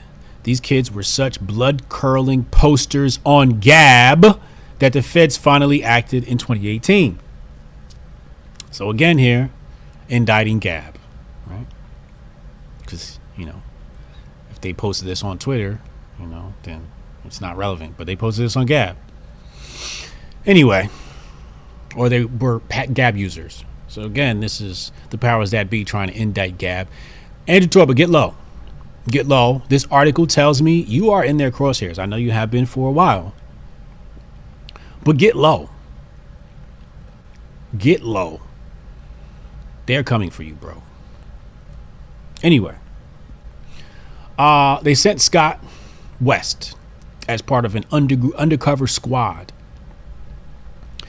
to the Destroying Texas Fest that summer. Black metal bands with names like Satanic Goat Ritual were playing at a club in Houston. Several Atemwaffen, if we were to say that like a German, Atemwaffen members would be there. One of the plans was for Scott et al. To stage a cold bump. One of them would pick a fight with the leader, John Cameron Denton. Then Scott would jump in to save him. As it turned out, they didn't have to fake the brawl. Other agents infiltrated Denton's cell and arrested him and 5 others for plots against reporters, blacks, and our Jewish friends. That freed Scott for his biggest case, the 7-month op to smash the base. Okay, so now he's going after the Nazi group, the Base. If you're a top producer for the FBI, your career can take one of 2 paths, sometime in your 30s. You're encouraged to climb the ladder by applying for the position of SSA. So here he says, guys like us don't think of climbing the ladder. We crave this shit too much to want to stop. I'm sorry, that's the wrong soundbite. So going back earlier where I said, he keeps making the case that he likes this work, that he might actually be one of these Nazis. Speculating is pure entertainment here, but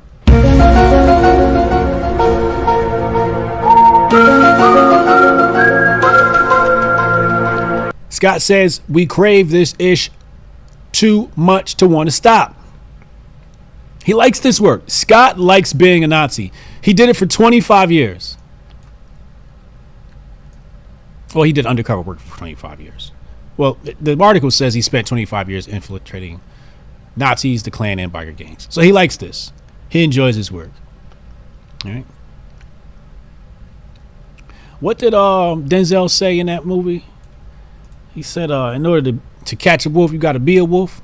I think that was Training Day. Uncle Hotep mentions that movie often. Great movie, by the way. Very fast paced and engaging and just a wonderful movie. Anyway, this is what McAlpin says, right? McAlpin, I guess the retired UCE. Instead, stars like Scott often stay in a lane and build their brand by becoming master teachers. By the time he switched over to domestic terror in 2015, Scott was the tactical instructor of his division and ran its firearms qualifications course. He was also a tough love mentor at the undercover school. So I take that back. It wasn't Scott that said he loves his work. It was McAlpin that said he loves his work. But if Scott did it for 25 years, we can suspect that he probably loved it too. And two, a crucible of stress and sleep loss that breaks some of the candidates who enroll. It's a horrific experience because it has to be. We're preparing you for the worst of the worst, says Terry Rankhorn, an undercover coordinator and master instructor who retired in 2019. You'll have guns at your head, a rope around your neck. We've never killed anyone, but we've airlifted students to hospitals. Seems like a very rough training. Scott was in Phoenix to train online coverts when he ran into a compadre in Ohio. He and Jim, quote unquote, a veteran cop assigned to Joint Terror, were the Hans in France, twins of undercover. Two hyper-muscled men with full dress Harleys and enough tats to start a biker gang. Oh, so you're saying that these guys could have started the biker gang? Is that what you said, Paul? This article just keeps making a case for why these people might actually be one of them. Let's continue. Each of them had heard the buzz about the base and wanted to get a case going fast. So one night they bought a fifth of their favorite poison and stayed up building Scott an alias using fascist pen names. You see how he just like throws the word fascist in there? Only people that are fascists are the Democrats. Let's just be honest. Using fascist pen names, they made his social media a fount of Holocaust slurs. But tries they might, it proved problematic to get booted off Facebook or U-Book, as young racists would like to call it. A screenshot of your ouster is a very useful chip if you're seeking instant cred with terror groups. So basically what they're saying is if you got banned from a social network and you got that screenshot, it's kind of like street cred. So here again, it says, so Scott took it on himself to just tag the base directly. He wrote to the web address they posted on Gab. So here again, they're implicating Gab, right? And his name was White Warrior 88. Now, please, in the chat, if you think White Warrior 88 is the worst name a Fed could pick, type Fed in the chat. Just type Fed in the chat. F-E-D. White Warrior 88.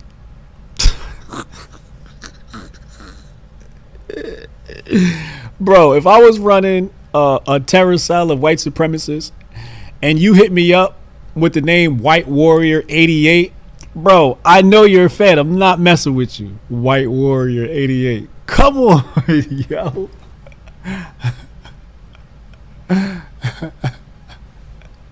He said Freddy Krueger. Come on, Dames in the chat. What up, bro?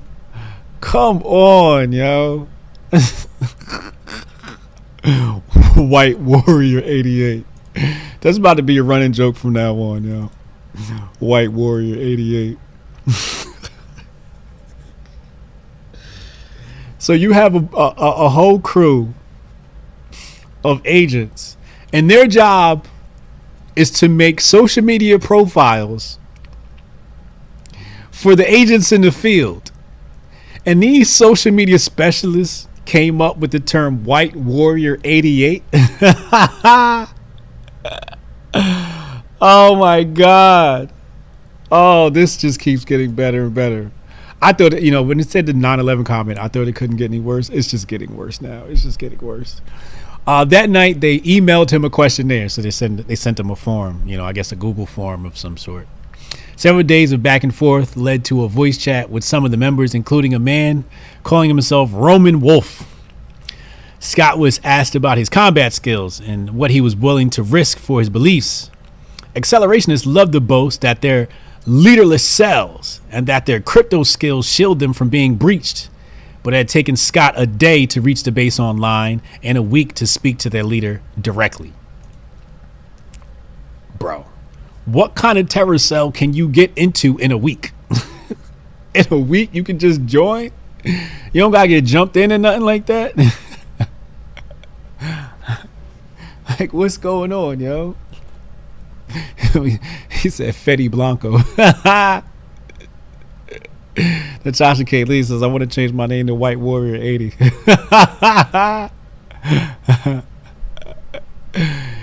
Oh my God. All right, let's continue. And they want black people. Like, what the sad part is? This article is going to go around the internet. So many people, especially black people, just going to read the headline and go, oh my God, there's fucking terrorists everywhere and the white nationalists are coming to get us, rah, rah, rah, rah, rah, all this stuff. And they're never actually going to read this. And that's why I kind of wanted to read this today, because I wanted people to just see exactly what was in this article, because people see this stuff and they don't read it, right? And if I did, let's say I wasn't doing daily streams. I'm telling you right now, I wouldn't have read this. I promise you, I wouldn't have read it. I just saw it, been like, oh, this is a distraction, and I kept moving all my day, and I never would have just saw the questionable content that's in here. Paul, you were doing an excellent job. You are a propaganda agent of the year. Has anyone? Let's see if anyone has. Wait, hold on. I can't show you my secret back end to the grifties. You guys can't see that. You can't see that. I can't show you that. Nobody has nominated him. Somebody please nominate him for a grifty. Somebody nominate this man, please. Go to grifties, type his name in right here, and nominate him. Please nominate Paul. Anyway, let's go back. So he said, hey, Scott, can you fight? After you filled out some Google questionnaire or something like that. Some questionnaire like, do you like being white? Do you like black girls? Put your social media, put your Gab name in here, and he types in White Warrior 88, right? I don't know. That's just, and he enters the group in a week. He gets them on the phone in a day and enters it in a week. I don't know. Anyway, it says leader Roman Wolf, real name Ronaldo Nazaro. That don't even sound like a white man. Isn't Nazaro like some Hispanic name? And I know there can be white Hispanics. Yeah, it's got to be like a Hispanic name, right? Italian. Okay, Italian. But I thought the white nationalists don't like Italians or something. Aren't like Italians like half black people? Anyway, never mind. Okay, so it says Ronaldo Nazaro was no blood and soil warlord whose hateful worldview stemmed from combat horrors. Wolf graduated prep school in New Jersey and dropped out of Villanova, where he presented himself as an anarchist opposed to government meddling. Now, I wanted to highlight that because here they're trying to discredit anarchism because, I do like anarcho-capitalism, not anarcho-communism. There's a complete difference. Anarcho-communism would be the real terror cell, Antifa. And anarcho-capitalism would be peaceful people, right? So, and then it says opposed to government meddling. Like, who wouldn't be opposed to government meddling? Do you really want your government meddling? Shouldn't we all be opposed to government meddling? Paul be slipping up. Like, as good as Paul is at his job, he's slipping up. He's slipping here. He had nothing in common with the base kids he exhorted to finish what Hitler started. These boys were dirt floor loners in the rural South, while Wolf and his wife lived comfortably in Russia after leaving America in 2018. Now watch this. Everything about him sounded gassy and self-inflated.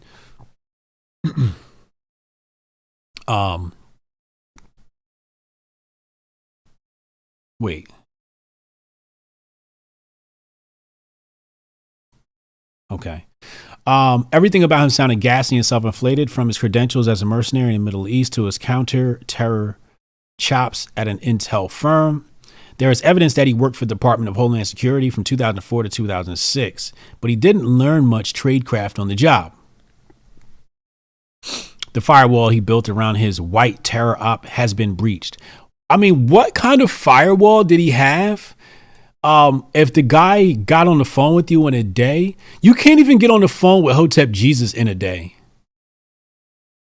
I got a dude right now, like, pestering me about, like, trading stock options. And he called me earlier and I'm like, yo, I'm busy. And I hung up on him. Like, you can't even get me on the phone, but you're going to get this domestic terror cell on the phone. And then you can't even get into Hotep Nation in a week. You can join our Discord, after you become a donor. Like, you got to give us some money. You got to, show some good faith and you get access to our Discord. But you can't even get in Hotep Nation in a week. How the hell do you even? Anyway, so not much of a firewall here. He built around his white terror op. White terror has been breached in time and again by media types. He bought land, for instance, in Washington State. This is how boring this is. To stage hate camps for the base, but the site was doxxed by a Vice reporter and swarmed by Antifa types. Okay. The kids in his Western cell quickly quit the group, and Wolf had to start it all over in the East. Here is Scott on his last mission. He spent 7 months as a member of the base, and this is Scott, thumbs up, going out with the gang. You see his 2 cell phones on the bed. This looks like a refurbished Motel 6 room. Let's continue. The day after his interview, Scott was asked to join the base. Wolf put him in touch with the nearest cell leader, a guy in Rome, Georgia, named Luke Lane. I didn't know it then, but he was the bastard we've been hunting down. We've been hunting under his name hunting under his call name, TMB, the militant Buddhist, says Scott. Out of all of them in the cell, Lane was the most gonzo. He'd be up till dawn posting seriously crazy-ish. A week or 2 later, Scott drove to meet Lane near a statue of, yes, Lord Roman Wolf. Lane, 20, and Pestilence, 19, approached Scott in the standard issue of Young Fascists. Black BDUs, bloused in combat boots. Lane told Scott to put his cell on airplane mode, then winded him with a contraption he'd never seen. It was this detector that picks up waves from any recording devices, and my team had put a tracker on my truck, says Scott. 2 thoughts went through him in a blur. This would be the shortest undercover in history. It wasn't. He parked under a power line, fuzzing the rod's reception.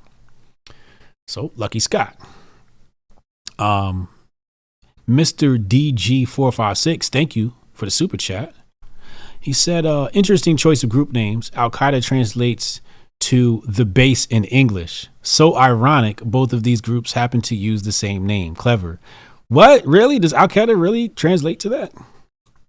I'm gonna fact check you right now live, because I've never understood that before. So let's see what this says. Ha! Translation the base. Oh wow.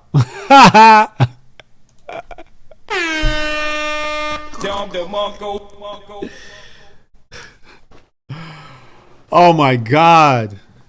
I just thought that I didn't think it could get any worse. And here comes Mr. DG456 just making this just seem even way more sketch. These guys are basically like Al-Qaeda 2.0. Chat, what is going on here?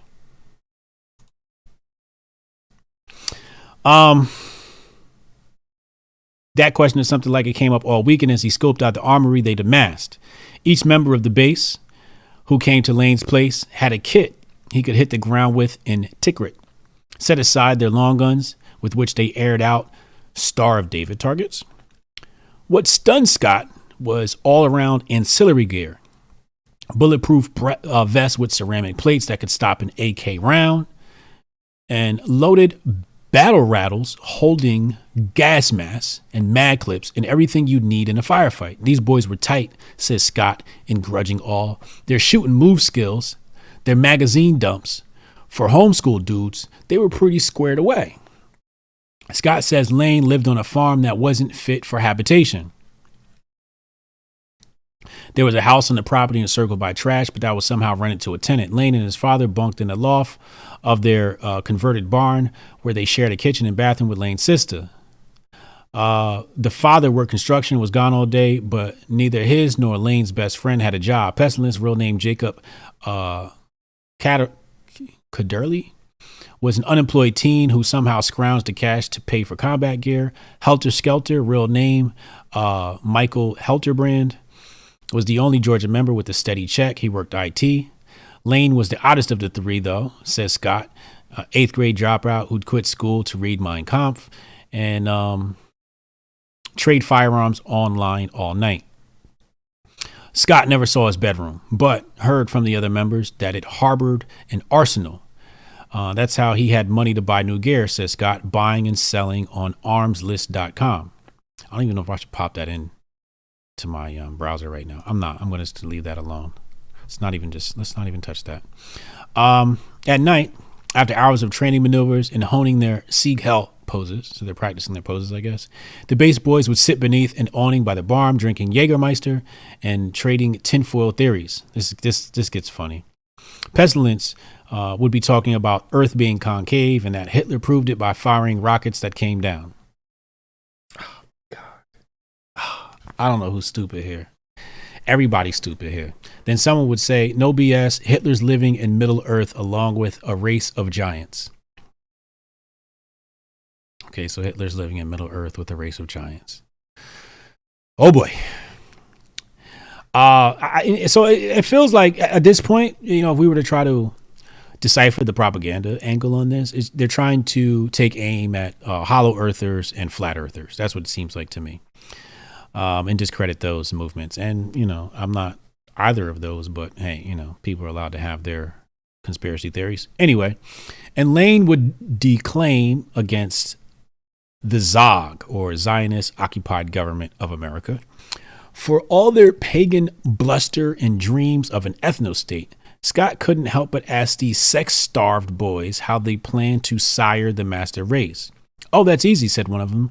We'll just kidnap bitches and basically take advantage of them until they give them kids. I don't know what to say. That's just egregious. I couldn't imagine why anybody would want to do that to a woman. Can you even get it up? Like, I can only get it up if a woman wants it. Like, if you don't want it, like, all right, you got to be into it for me to be into it. You know what I'm saying? Like, I need you to be into it. The more you're into it, the more I'm into it. And I don't know what's up with these guys. Anyway, let's continue. I also never had a problem in the lady department. But anyway, there was a lot of this sort of thing over the next 3 months. Scott, rechristened PaleHorse, drove to Georgia twice a month and met his support team at their offsite. Installed in a defunct schoolhouse, the feds wired him up to record for 2 days straight. They also flew a plane overhead that filmed the group's movements from 4 miles up. For about 48 hours, his backups eavesdrop. Does this group deserve all of this? All of this, like, surveillance and shit like that? Like, Jesus, planes? Y'all was pulling planes out for this? Could have just whipped up a little drone.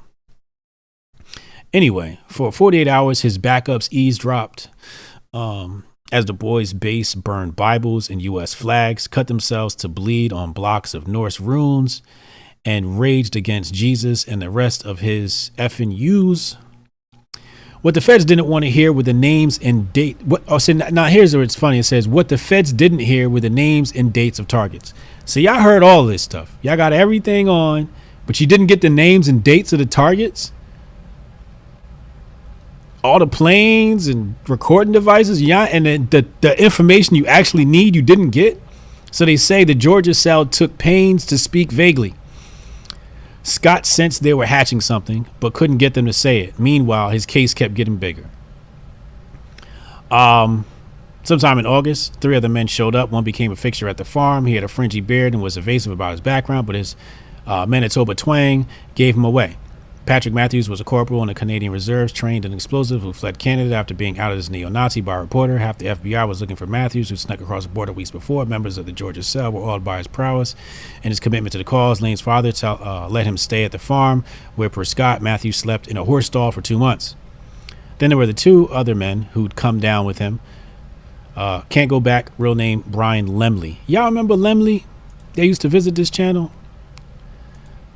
I saw Lemley. I'm like, And Lemley always gave me op vibes. He always gave me Fed vibes. Shout out to Lemley. Was an Army vet and truck driver who scooped up Matthews near the border and harbored him for a while in Virginia. Eisen, real name William Bilbro, was another Middle Earther and self-taught ninja whose martial skills weren't worth a damn. Those 3 wanted to start a race war ASAP. All right, so again, how are 3 people going to start a race war? 3 people? Even if the only entity that could assist them in starting a race war is the mainstream media. And the mainstream media is doing a great job of starting a race war all by themselves. Anyway, Matthews, who named himself Punished Snake, had the self-assurance of the psychotic. He was, he said, invisible, the perfect killing machine because, as far as anyone knew, he was dead, drunk or sober. He'd foam at the mouth about downed power lines and poisoned water supplies. That fall, when they formed their own cell in Delaware, Matthews and Lemley built a ghost gun from parts, hatched plans to assassinate cops for their weapons, and roughed out a plot on a gun rally on the Capitol steps in Virginia. All right, so a whole bunch of boring shit about them. Then there's something here about, Antifa couple. And basically what happened here was Scott slow walked some research. He was supposed to basically, get some plans and do some recon because the people wanted to murder this couple, but they hadn't done any recon. And Scott was like, what are you doing? Yeah, all right, fine, I'll do the recon for you. So we'll skip a bunch of paragraphs. We'll go right here. And it says, on January 12th, Scott drove back to Rome. Lane announced that the hit was going down. Scott's pulse raced when he heard what they'd acquired. They had bought catch bags for their brass, sacks that clip to the ejection parts of rifles and catch the expended shells as they pour out. Now pay attention here. They had drilled a silencer for a pistol and would go out and buy frog tape to cinch their pants so they wouldn't leave any stray skin cells at the scene. They also said they grabbed a package of adult diapers, having heard that people shit themselves during the first murders. Hey, Earl, did you go to Walmart and get the diapers? Earl, these diapers are too big. I'm a small. These things hang off my ass. My asshole's over here knitting.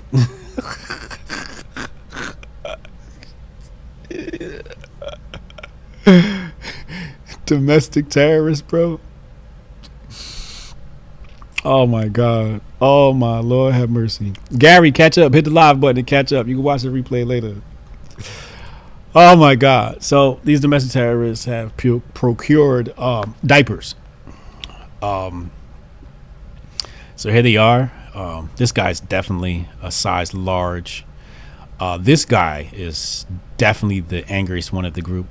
This guy looks like he was bullied by the rest of them into doing certain things. Anyway, it says here at 5 p.m, cops arrested Helter Skelter as he left his IT job in Georgia. The 3 cell members were held without bail and booked for a raft of crimes: conspiracy to commit murder, arson, home invasion, and eventually animal cruelty to that goat. So again, something I just don't get, right? Now, it seems like a contradiction. Correct me if I'm wrong. But here he says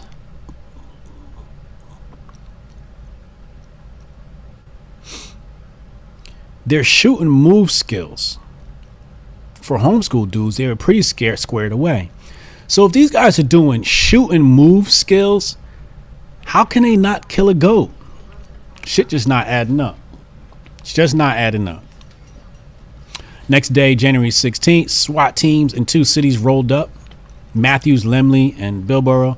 Big Siege, real name Yusuf Barasni, was busted with a second member for defacing houses of worship. Brandon Ashley. All right. Okay, so here it says, in all, the Bureau snared 11 members, effectively ending the group. So strong. So we're supposed to be afraid of 11 people. Again, the number. You see it? Does everybody see the number?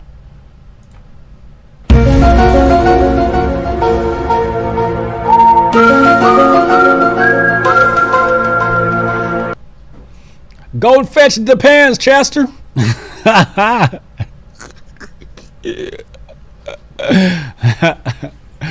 Oh my God. So here, more propaganda. The Bureau snared 11 members, effectively ending the group. So strong was the proof Scott gathered against them that they all took pleas and prison bids. Not so Nazaro, the leader of the base, who denies any part in their plots. At this writing, he sits impregnable at his redoubt in Russia, far beyond the reach of law enforcement. So there he says, for all anyone knows, he's an FSB proxy who cares only about planting false flags. So here, our beloved buddy here, Paul, accuses this guy of being a Russian agent. Yeah. Ladies and gentlemen, please tell me in the comment section and in the chat, do you fear this terror cell? Are you afraid? Do you think we should spend tax dollars that goes to the FBI to chase down people like this? Or do you think the state police can handle this? Shit, I think me and the Hoteps can handle this. Shit, we can send Canon Hotep out there. Canon Hotep can go handle this for us.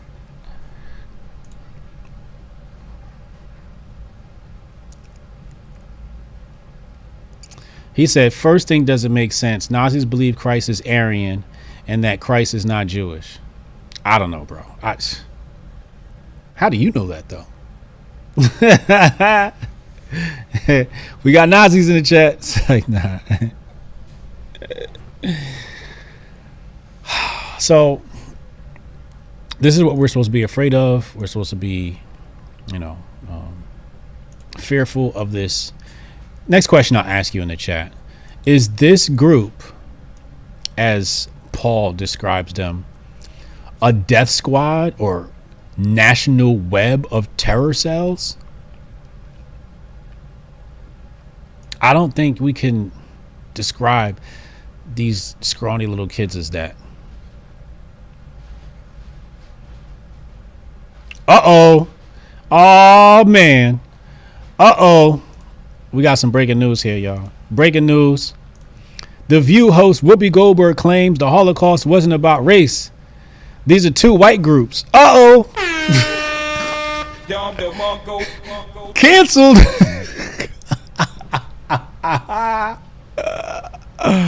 No, Whoopi. No. You can't say that. Now, I would play the clip, but this video probably get taken down if I do it.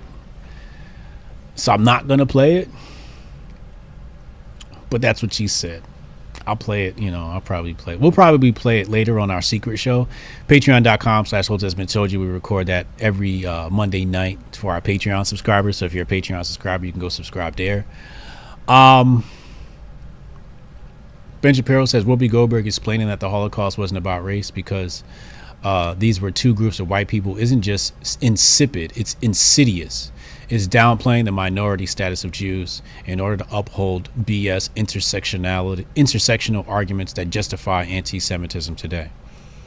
Uh-oh, you done got Ben mad. Oh, man, you don't want this face grilling you. You don't want this face grilling you. Where there's anti-Semitism, you will have Ben Shapiro.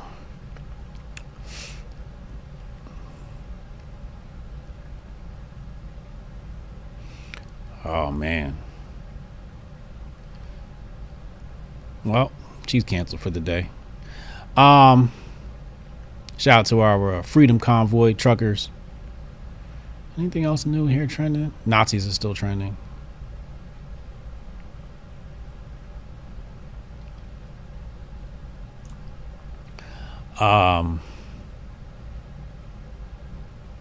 Again, our article kind of goes along with this. Campus operations are disrupted and police are investigating after 6 historically black colleges in the U.S. received bomb threats. So, oh boy, kind of goes along with the whole Nazi thing being trending. So again, all right, so let's look at this. 2 men convicted have reached a plea with that could avoid their federal trial on hate crimes. Oh man, yeah, they're stirring up black people for these midterms. Heavy now. Heavy. Let's look at the quotes. Yep. The internet's going to be mad. Having/not having a conscience is a real thing. Why would these MFs even offer the plea deal? Yep. Got to shore up that black vote. This is not only betrayal of Ahmaud Arbery's mother and family, it is also an infliction of further trauma and violence upon them. This person says, I hate y'all. Yeah, midterms are right around the corner. Gotta remind you about that evil white man. White man so evil you gotta vote for him. White man so evil you gotta vote for him. Y'all better go vote, man. Otherwise, white supremacy is gonna get us. Y'all better go vote, man. Otherwise, the white nationalists are gonna go get us. Y'all better vote. Otherwise, the Nazis are gonna come get us.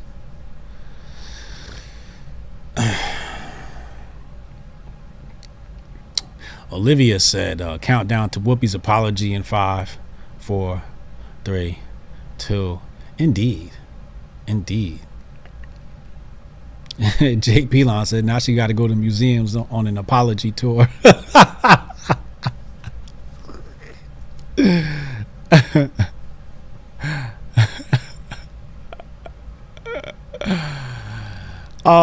So Draco says Aryans were Middle Eastern too. You know, the funny thing is about Aryan, like Aryan means like it comes, the root word is Arya, which means noble. So like it doesn't even have anything to do with race.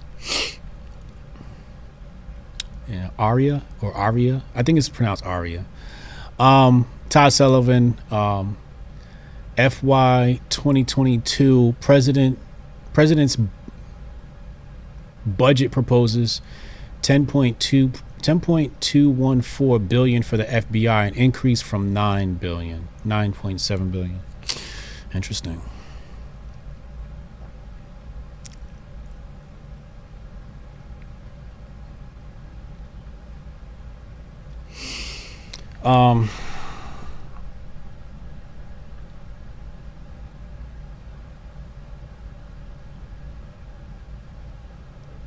Ladies and gentlemen, that has been my presentation. I'll hang out for about 5 more minutes here and shoot the ish with y'all.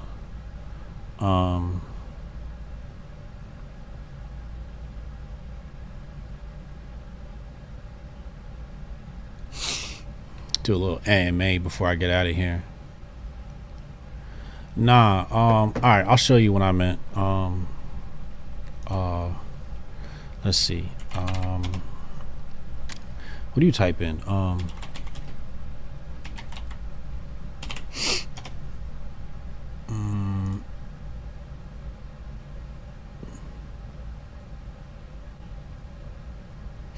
Maybe it's in the etymology dictionary. Let me see.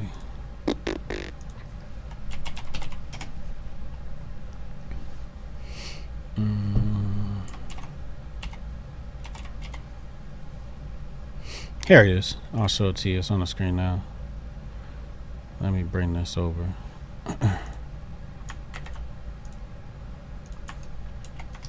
Alright, so take a look at this.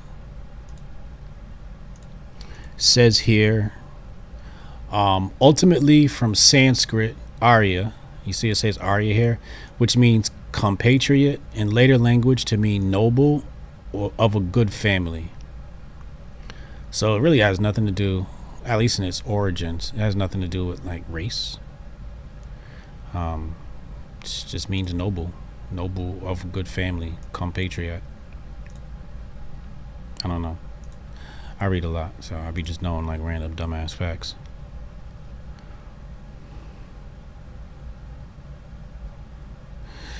Jable said there's probably more skinheads and white supremacists in prisons than in the streets. Word. Just checking in to see what's the next project you want me to work on. Renee, homeschool. Just homeschool. Just go wild.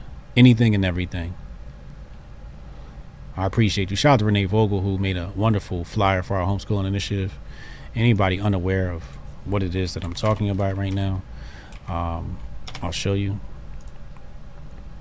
But we promote homeschooling here at Hotep Nation, and we are running this program. Basically, want to empower the existing homeschooling community, and we currently have 45 donors, raised $3,191. So yeah, Renee whipped us up a wonderful flyer. Came out really beautiful. Yeah, Hotep could be a black Aryan and do good work. Exactly. Isn't that wild? That's why Aryan Brotherhood has the noble ones tattoo on their arm. Sam, you know a whole lot about Nazis, bro. You know a whole lot about them, bro. Sure you don't work for the FBI? Are they going to make homeschooling illegal eventually? I wouldn't doubt it. I would not doubt it.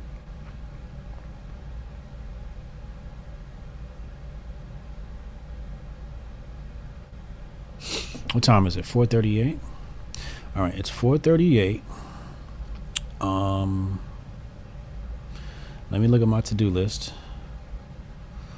I have one more thing to do. I have to cancel a credit card. This bum-ass credit card I never canceled from back in the day. Can you believe they charged me last year $150 to keep the damn thing? And I looked at my fucking... No, I think it was like $50. A yearly fee. So I got to cancel that. I've been putting that off. So I'm going to hop off of here now and go cancel that credit card. Thank you for watching. Subscribe. Share. Tell people to subscribe to my channel. Share my content. Clip.